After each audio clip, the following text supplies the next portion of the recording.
Imagine a microscopic-sized ladder contained in the part of our brain that will label our subconscious.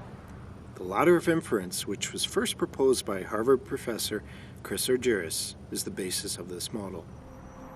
Every time we interact with someone, that experience enters the ladder at the bottom. That same experience zips up the ladder in the blink of an eye, exiting at the top. This process happens thousands of times a day without us knowing it. Let's focus on what happens on each rung of the ladder. On the first rung, we have the raw data and observations of our experience.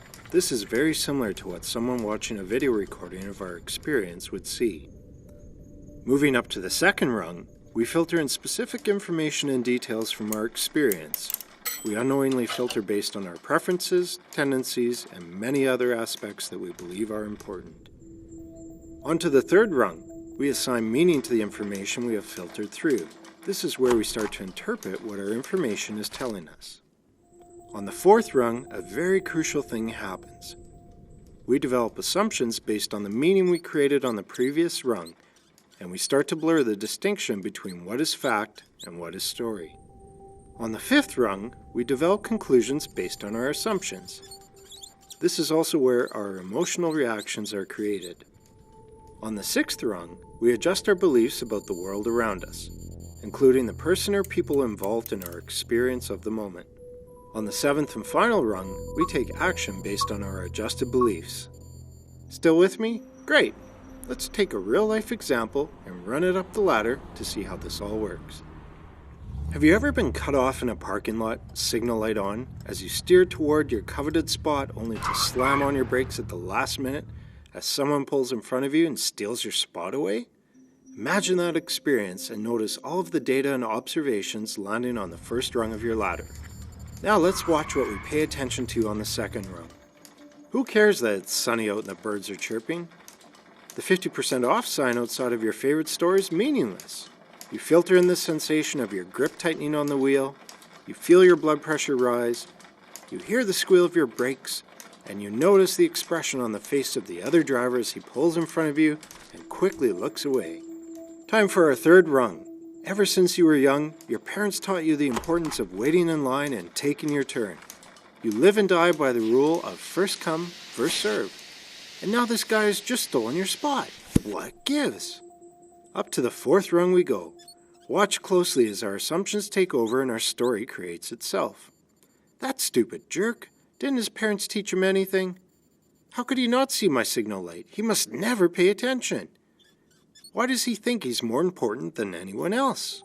Jumping quickly to the fifth rung, we conclude that this guy is heartless, inconsiderate, he needs to be taught a lesson and put in his place. We feel angry, frustrated, vindictive, justified. On our sixth rung, we adjust our beliefs based on the experience. That's the last time I give in. Next time someone tries to cut me off, tires will be smoking on the pavement as I squeal past them into my spot. And finally, our last rung, we take action. We back up, pull up behind his car, honk our horn, and roll down our window to scream a few choice words his way. Now, imagine, he walks over quickly, apologizing. His wife, who is almost due with their first baby, called him from inside the mall to say she is in labor and needs to get to the hospital immediately. We are momentarily shocked, apologize profusely, and wish him luck as he rushes toward the entrance. What just happened here? What changed? Why is this so significant? In our parking lot example, our beliefs were short-circuited by the ladder of the other individual. My wife is in labor. I need to get there quick. There's a parking spot. Phew! Oh, geez, I cut someone off.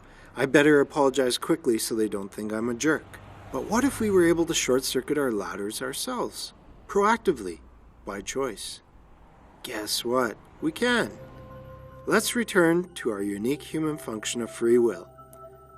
Next time you notice yourself reacting to your experience, pay focused attention to your ladder. Ask yourself what beliefs are at play, and where did they come from? What data and observations did you filter in as a result of your beliefs, and why? Are your assumptions valid and supported by facts? Would a different set of assumptions create different feelings and result in new and better conclusions and actions? We all have our own unique ladder. Be mindful of yours and help others to see theirs.